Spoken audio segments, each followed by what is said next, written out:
নমস্কার, আপনারা দেখছেন খেলবাজ। আমি রয়েছি আপনার সঙ্গে অনির্বাণ। আপনারা সকলে জানেন যে আজকে আরও একটি গুরুত্বপূর্ণ ম্যাচে মুখোমুখি মোহনবাগান দল এবং ইন্টারকাশি। এবং আজকের জুহরদি ক্রীড়াঙ্গনের স্কোর লাইন কিন্তু 0-0।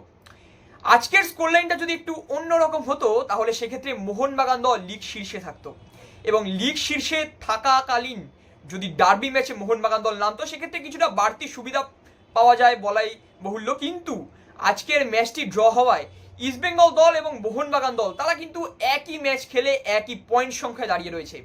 যদিও ইস্টবেঙ্গল দল গোল ডিফারেন্সে কিছুটা এগিয়ে মোহনবাগান দলের তুলনায়, কিন্তু পরবর্তী ম্যাচটা ডার্বি, সেই দিকে লক্ষ্য রাখতেই হবে এবং হয়তো সেই ম্যাচ থেকেই নির্বাচিত হবে যে এই মরশুমে জয়ধ্বনি কোন দলের নামে হবে। তার পাশাপাশি আজকের ম্যাচ নিয়ে যদি বিশ্লেষণ করি সেক্ষেত্রে মোহনবাগান দল তারা কিন্তু শুরু থেকেই আক্রমণাত্মক, এবং অন্যদিকে ইন্টারকাশি তারা কিন্তু শুরু থেকেই রক্ষণভাগকে বেশি গুরুত্ব দিয়েছে। তাদের রক্ষণভাগের যে কাঠামো ছিল আজকের ম্যাচে তা কিন্তু সত্যিই প্রশংসনীয়, এবং 90 মিনিটে এই যে রক্ষণভাগের যে দাঁড় করিয়ে রাখাটা, সেই জিনিসটা কিন্তু বেশ গুরুত্বপূর্ণ ছিল আজকের ম্যাচে। এবং তার মাঝখানে বেশ কিছু চান্সও তৈরি করেছে ইন্টারকাশি। যদিও মোহনবাগানের সুযোগ অনেকটাই বেশি ছিল আজকের ম্যাচে, কিন্তু শেষে গোল সংখ্যার কিন্তু কোনো রকম পরিবর্তন হয়নি। গোল সংখ্যা কিন্তু একেবারে 0-0তেই দাঁড়িয়েছিল। আজকে শুনে নেবো জৌহরদি ক্রীড়াঙ্গন থেকে মোহনবাগান ব্রিগেড কি বলছে আজকের ম্যাচটা নিয়ে। আসুন শুনে নেবো খেলবাজের পর্দায়। আজকে কি ইন্টারকাশি নৈতিক জয় বলা যায়? ইন্টারকাশি জয়, জিতেছি। নৈতিক অনৈতিক নয়, ইন্টারকাশি জিতেছে। 3 পয়েন্ট ওদেরই প্রাপ্য। কেন আমরা যা খেলছি গত কয়েকটা ম্যাচ, আমাদের আইএসএল চ্যাম্পিয়ন হওয়াটা একটা আশ্চর্যের ব্যাপার হবে। আমরা সেসব যদি জিতি তাহলে একটা আশ্চর্য ব্যাপার হবে। কেন একসাথে দিমি, কামিন্স এবং আরো কিছু কয়েকজন প্লেয়ার যেভাবে ফর্ম হারিয়ে ফেলেছে, তাতে এটা খুব আশ্চর্য হবে যদি মোহনবাগান এবার আইএসএল চ্যাম্পিয়ন হয়। তো সেইখানে আমি ইন্টারকাশি তো ভালো বলবোই। সব ম্যাচ আজকে আমরা যে ম্যাকলারেন একটা ওয়ার্ল্ড কাপের কাছ থেকে ওই গোল মিসটা ভাবা যায় না। ওইটা গোলকিপার তো আটকানোর চেষ্টা করবেই, কিন্তু এইসব গোল ও সবসময় গোল করে।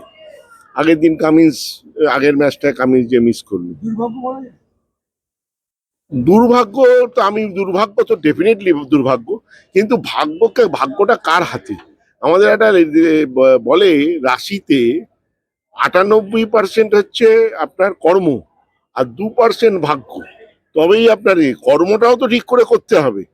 আমাদের প্লেয়ারদের ভাবনা চিন্তার বাইরে যে প্লেয়াররা দেখুন যে অ্যামাউন্ট টাকা পায়, যা তাদের ফেসিলিটি মোহনবাগান দেয়, তারপরে যেভাবে তারা ছুটি 7 দিন এই যে ছুটিটা দেখবেন, ছুটির পরেই কিন্তু পারফরমেন্স একদম চলে গেল। কে ব্যাংকক বেড়াতে চলে গেল, কে এতে বেড়াতে চলে গেল। কিসের ছুটি? মাইনে পাচ্ছে তো মাসের, প্র্যাকটিস করো। একদিন দুদিন কলকাতায় করে তবে প্র্যাকটিস করো। এটা অমল দত্ত হলে এরকম ছুটি দিত না। আমরা তো অমল দত্তের সঙ্গে কাজ করেছি। ডিসিপ্লিনের বাইরে টিম যেই চলে যাবে, দেখুন ফিরে এসে আপনারাই দেখুন না, আপনারা তো ফুটবল যথেষ্ট ভালো বোঝেন, পারফরমেন্স কোথায় চলে গেছে।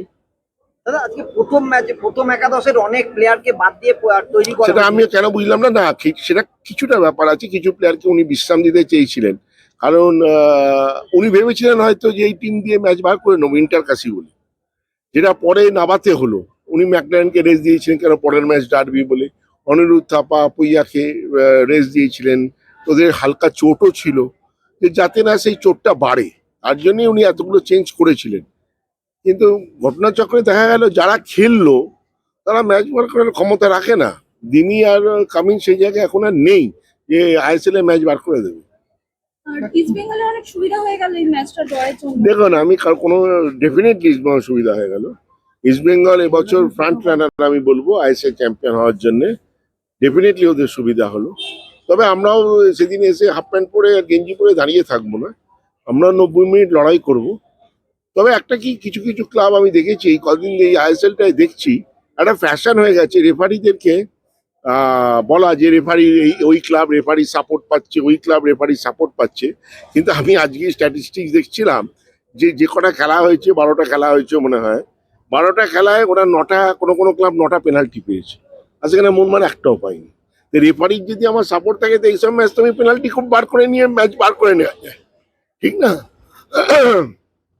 তো সাপোর্ট ওটা ফ্যাশন হয়ে গেছে যে ওই ক্লাব পায়, এর রেফারির সাপোর্ট সেই ক্লাব পায়, খেলে ভালো খেলছে। এটা আমি বলবো বাংলার ফুটবলের জন্য অনেক দিন পর একটা ভালো বিজ্ঞাপন যে ইস্টবেঙ্গলও ওপর দিকে আছে। আমি সবসময় বলেছি মোহনবাগান ইস্টবেঙ্গল যেন 1 আর 2-তে থাকে। এটাই হচ্ছে বাংলার ফুটবল। দুজনে তো একে থাকতে পারবে না। আমরা এত বছর ধরে একে এসছি, এবারও আশা করি আমরা এক হব, কিন্তু কঠিন। ওদের অ্যাডভান্টেজটা বেশি আছে। দাদা ডার্বি তার মানে বলতে চাইছো তুমি হাড্ডাহাড্ডি লড়াই হবে? ডার্বি সবসময় যে এগিয়ে থাকো, ডার্বি সবসময় হাড্ডাহাড্ডি। আমি তো বললাম হাফ প্যান্ট আর গেঞ্জি পরে তো আমরা দাঁড়িয়ে থাকবো না, তো হাড্ডাহাড্ডি লড়াই হবে। তবে পয়েন্টের এতে বিচার করলে দেখবেন ওরা অ্যাডভান্টেজে আছে because of goal average. Tutuda আমি হসপিটাল থেকেই এসছি, আবার এখন হসপিটালে যাচ্ছি। টুটুদার ভেন্টিলেশনে আছেন, অত্যন্ত শরীর খারাপ, তো ডাক্তাররা চেষ্টা করছেন। আমার ধারণা ডাক্তাররা 48 ঘন্টা কালকে বিকেল অবধি হবে, তার মধ্যে কিছু বেটারমেন্টের দিকে হয়তো যেতে পারে। আমি তো বলে দিয়েছি অলরেডি, কাগজে বেরিয়ে গেছে। আশা 2-3টে আশা আছে, তার মধ্যে একটা আশা সারা বাংলা জুড়ে কি করে বাঙালি ফুটবলার তুলে আনা যায় তার একটা কর্মসূচি তৈরি করতে হবে, এবং এটা সরকার সাহায্য ছাড়া হবে না। সরকারের সাহায্য চাই, এবং এটা ওই রকম ফ্র্যাঞ্চাইজি লিগ করে উঠবে না। কিন্তু এই সব অনেক ফ্র্যাঞ্চাইজি লিগ টাকার খেলা হয়, সেগুলোতে হবে না। আর আইএফএর স্বচ্ছতা দরকার, সেটা আমার মনে হয় ক্রীড়ামন্ত্রীর মাথা দেওয়া উচিত। কেন ফুটবলে কিছু করতে গেলে রাজ্য তো করতে পারবে না, রাজ্যকে রাজ্য সংস্থা দিয়ে করতে হবে, আইএফএ কে দিয়ে করাতে হবে। তো আমার মনে হয় সেইখানে ক্রীড়ামন্ত্রীর কিছু আলোচনা করে যে কিভাবে বাংলা, এই যে বাংলার ফুটবলটা তো পিছিয়ে পড়ছে at the end of the day, সেইখানে বাঙালি প্লেয়ার নেই। আপনারা আমাদেরকে সমালোচনা করছেন, আমাদেরও আছে। তো সব ক্লাবদের ডাকুক, মানে বড় ক্লাব আছে যারা আছে, যারা আইএফএ আছে, সবাইকে নিয়ে ক্রীড়ামন্ত্রী আমার মনে হয় একটা আলোচনার ভিত্তিতে, এটা যদি বাংলার ফুটবল নিয়ে সারা পশ্চিমবঙ্গ ব্যাপী, আপনি দেখবেন এখন ফুটবল হয়ে গেছে কলকাতা কেন্দ্রিক, আর নর্থ বেঙ্গলের কটা প্লেয়ার এখানে খেলছে। তো এটা যদি সারা বাংলা জুড়ে না হয় তাহলে বাংলার প্লেয়ার উঠবে না। তুই অনেক পরে এসছিস, এতক্ষণ আমি সব বলে দিয়েছি। হ্যাঁ বল।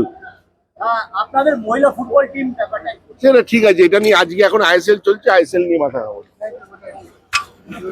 আজকে মোহনবাগানের এগেইনস্টে ইন্টারকাশি ম্যাচ ছিল, তোমার দল আজকে হাড্ডাহাড্ডি লড়াই করলো। কি বলবে তুমি এই ম্যাচটা দেখে, তোমার দলের পারফরমেন্স নিয়ে এবং মোহনবাগান সম্বন্ধে? আজকে আমাদের টিমের মোটিভেশনের দরকার ছিল না, সত্যি কথা। কারণ বড় টিমের সাথে খেলা, মোহনবাগানের সাথে, প্লাস আবাস কোচ এতদিন আমাদের সাথে ছিল, যেগুলো শিখিয়ে গেছে, যেরকমভাবে খেলতে বলতো আমরা ওরমভাবেই খেলেছি। তো ওটা আমাদের পরে কাজ করেছে। বাট মোহনবাগান তাও অনেক বড় টিম, আজকে গোল করতে পারিনি, আমরা ডিফেন্সিভ খেলেছি অনেক। বাট মোহনবাগান অনেক বড় টিম, ভালো টিম, তো সেটাই আমাদের আজকে লাকি দিন ছিল। অনেক তুই জানতে মানে যেহেতু তোরা দুজন অভিজিৎ এবং তুই প্রতাপ প্লেট কর ক্লাব, কলকাতা ক্লাব সম্পর্কে এটা যাবো সেই অনুযায়ী কি মানে ডিফেন্সিভটা সেই অনুযায়ী কি তৈরি করা হয়েছিল? মোহনবাগান টিমকে তো একটা ডার্বির আগে এরকম একটা ম্যাচ করবো। আমরা ডিফেন্সিভ খেলিনি, 4-4-2 খেলেছি, বাট আমরা কাউন্টার অ্যাটাকে খেলেছিলাম। আর একটা জিনিস নর্মাল, আমি যখন মোহনবাগানে ছিলাম তখনও দেখেছি যে যদি বেশিক্ষণ আটকে রাখা যায়, মানে 30 minute, 40 minute, 50 minute, 60 minute, 70 minute, একটা টাইমের পরে মোহনবাগানের উপর প্রেশার হয়ে যাবে। আর আমাদের কিছু হারানোর ছিল না আজকে, তো তাই জন্য আমরা ফ্রিলি খেলেছি। তো ছেলেদের ওপর প্রেশার ছিল না, আর এটা একটা ভালো ম্যাচ, তাই জন্য সবাই খুব মোটিভেট ছিল। তো সেটা আমাদের পরে কাজ করে। দাদা এই ম্যাচটা ড্র হওয়ায় মোহনবাগান কি ডার্বিতে চাপে পড়ে যাবে বলে মনে হয় তোমার? আমার মনে হয় না, মোহনবাগান অনেক ভালো টিম, বড় টিম, মোহনবাগান জানে কি করতে হবে। বাট এটা ভালো যে লাস্ট ম্যাচে ডিসাইড হবে, আর যে কোনো টিম, মানে কলকাতারই একটা টিম জিতবে, এটা আমার খুব ভালো। ওই দুটো টিমেই আমি খেলেছি, তো একটা বেস্ট টিম ম্যাচ। বাট হ্যাঁ, আমার মনে হয় না মোহনবাগান চাপে পড়ার কথা, কারণ এত ভালো টিম, এত ভালো প্লেয়ার। ইন্ডিভিজুয়ালি যদি দেখেন সব পজিশনের প্লেয়ার অনেক ভালো, সবাই খেলেছে, অনেক এক্সপিরিয়েন্স টিম। আমার মনে হয় না প্রেশারে পড়ার কথা। এটাতে আমি হয়তো যোগ্য না কোন টিম এগিয়ে সেটা বলার জন্য, বাট দুটো টিমই ভালো, দুটো টিমই কলকাতার বড় টিম। এটা আমাদের সবার জন্য, ইনক্লুডিং আপনারা সবার জন্য খুশির জিনিস যে কলকাতাতেই আসবে এটা। আর ইস্ট বেঙ্গলও কন্টেনশনে আছে, এতদিন পরে ইস্ট বেঙ্গল ভালো টিম করেছে, ভালো খেলছে, ভালো প্লেয়াররা সব ভালো ফর্মে আছে, ভালো শেপে আছে। তো we the best team. Thank you. আপনারা শুনে নিলেন যুবভারতী ক্রীড়াঙ্গন থেকে মোহনবাগান ব্রিগেডের বক্তব্য। এরকমই ইস্টবেঙ্গল মোহনবাগান সংক্রান্ত যাবতীয় খবরাখবর জানতে অবশ্যই চোখ রাখুন আমাদের খেলবাসের পর্দায়। ধন্যবাদ।